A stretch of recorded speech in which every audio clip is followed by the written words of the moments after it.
झापाको सधैँ दमन गरेर हिँड्नु हो।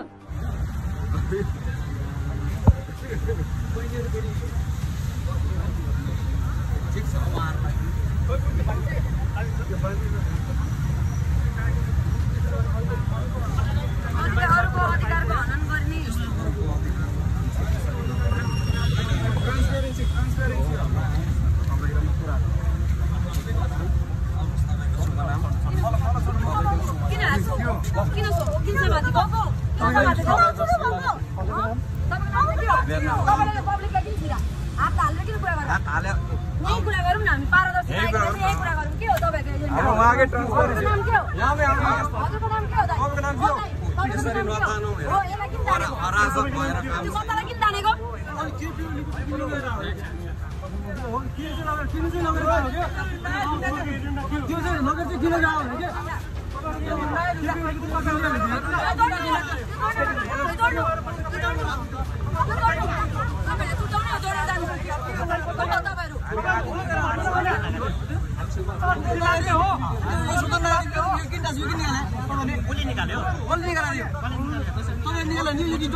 अदालतमा गएर सोध्ने प्रश्न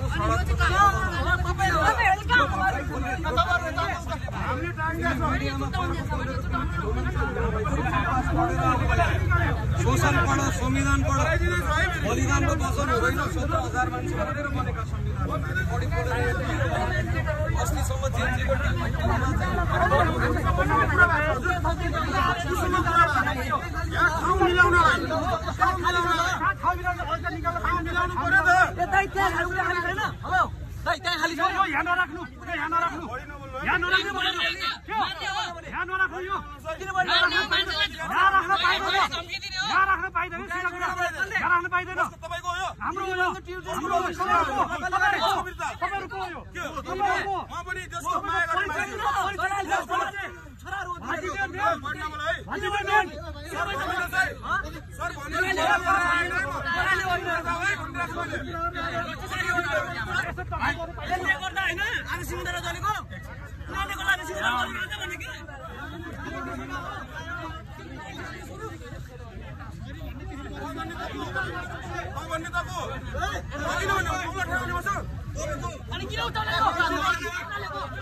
यो माइती घरमा अहिले रातिको ठ्याक्कै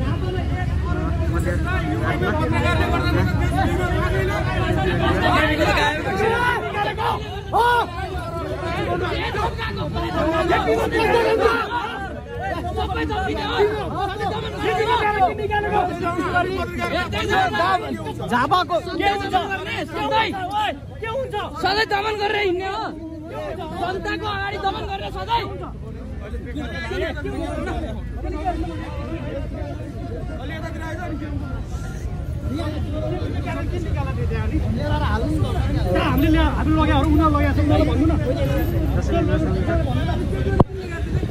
केपीओलीका झुलेहरूको भागाभाग भइरहेको छ। यो केपीओलीका अभिभावक सङ्ख्या झुलेहरू आज मात्र जिल्ला प्रहरी परिसरमा यिनीहरूले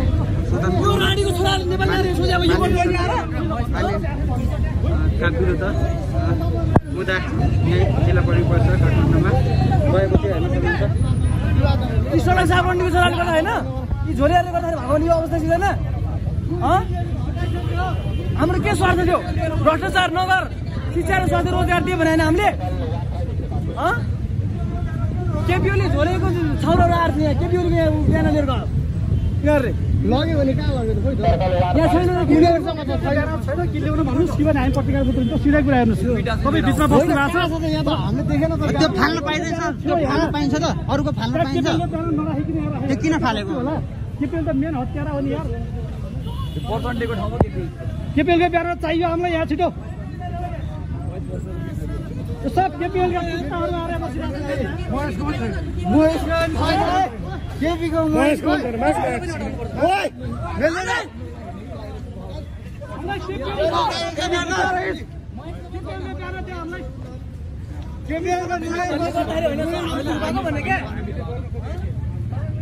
दर्शक हेर्न सक्नुहुन्छ भागाभाग भएको छ अहिले हेर्न सक्नुहुन्छ।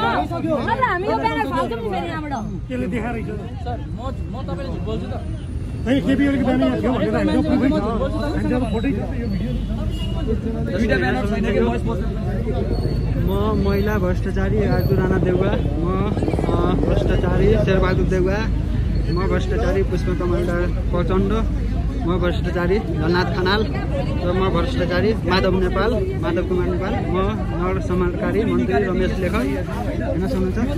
देखियो हामीले निकाल्दै र केपी ओलीको पनि छैन, त्यो चाहिँ निकाल्दै देखेर होइन निकाले होइन यो पनि लाँदै थियो होला।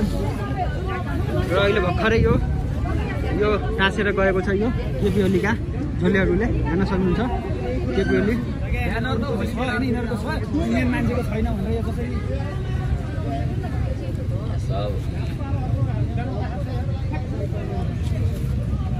यो अवस्था सिर्जना नहोस् भनेर प्राइम मिनिस्टरकोमा जान खोजेको कुरा गर्नको लागि लगे। अब हेर्नु न केपी ओली र महेश बस्नेतको लग्यो दुईटै। चिन्ता छ यिनीहरूलाई, यो राष्ट्रवादको चिन्ता छैन। यो देश कुन अवस्था गएको छ भन्ने कुरा यिनीहरूले गर्नुपर्छ पर्दैन। यिनीहरू कारणले यो अवस्था सिर्जना भएको होइन। विदेशी दलालले यो सडक साबर तिमीहरू कहिले पनि आफूलाई मूल्याङ्कन गर्न सक्दैन है। हामी नेपाली हो, नेपाली शक्ति छ भने कहिले पनि बुझ्नु सक्दैन यिनीहरूले होइन। हिजो चाहिँ काली सीमाले हामीले दलाली भन्थ्यो, तल दलाली हो प्रमाणित हामीले गऱ्यौँ। तर यी व्यक्तिहरूले दलाली यिनीहरूले भनिरहेको छ भने यिनीहरू पनि त अब आफ्नो खुट्टामा उभिएर हुन्छ नि त। दलाल त यिनीहरू हो नि त। यो सडक साबहरू केपी ओलीको झोले छाउराहरू केपी ओलीको ब्यानर यहाँ उहिले उठाएर लिएर गयो क्या। महेश बस्नेत दुईटैको महेश बस्नेतको दुईटैको यिनीहरू नि खोजे मुटपेटमा गराउँछेको खेल्ने हो साँच्ची नै। राति राति के गर्न आएको? के गर्न आएन राति कसम यिनीहरू छोड्नु हुँदैन क्या। किन छोड्यो भने यार म त कसममा हान्ने भिडियोमा यार। तपाईँहरूलाई चेतावनी दिएर गयो यस्ता सडक साबहरू आज यिनीहरूले गर्दाखेरि आज यो देश चले होइन भने क्या। हामीले के मागेको थियो यार? भ्रष्टाचार अन्त्य गर, शिक्षा स्वास्थ्य रोजगार चाहिँ नागरिकलाई दिनुपर्ने राज्यको कर्तव्य हो, त्यो दिनु पर्यो। हामी काम गर्छौँ, काम गरेर खान्छौँ भने होइन हामीले। हाम्रो अरू माग किन थियो र? त्यो कुलमान घिसिनलाई जब 4 महिना बाँकी थियो यार कार्यकाल सिद्धिनलाई, जबरजस्ती किन हट्नु पर्यो होइन? नेपाली नागरिकलाई भुटानी शरणार्थी बनाएर बेच्छ कसले? हामी बेच्छ हो। आज तपाईँ हुम्ला जुम्ला लगाएर तुनमा झुन्डेर मान्छे मरिरहेको छ अनि त्यो दमकमा झापामा तपाईँ त्यो टावर बनाउँछ के थियो यसको? दर्शक हेर्न सक्नुहुन्छ भर्खरै युवा सङ्घका हेर्न सक्नुहुन्छ केटाहरू आएर यो केपी ओलीका केटाहरू हेर्न सक्नुहुन्छ आएर र यो सुदन गुरुङ र बाले साको तपाईँको हेर्न सक्नुहुन्छ चक्क उता उभिएको र आँखा ढाकेको यहाँ पोस्टर टाँसेर गएका छन् यो केपी ओलीका झोलेहरूले छाउराहरूले हेर्न सक्नुहुन्छ। र यो भर्खर यहाँ केपी ओली र महेश बस्नेतको दुईवटा जुन थियो त्यो लिएर गएका छन् र अरू चाहिँ यो काङ्ग्रेस अब अरू पार्टीको चाहिँ छोडेर गएको छ। दर्शक हेर्न सक्नुहुन्छ भर्खरै झन्डै मुटुवेदको अवस्था भएको थियो दर्शक म दिपेश कुमार डाँफेघरबाट प्रत्यक्ष तपाईँलाई देखाइरहेको छु। हेर्न सक्नुहुन्छ यो माइती घरको अवस्था यतिखेर र प्रहरीको सङ्ख्या पनि उपस्थिति देख्न सक्नुहुन्छ।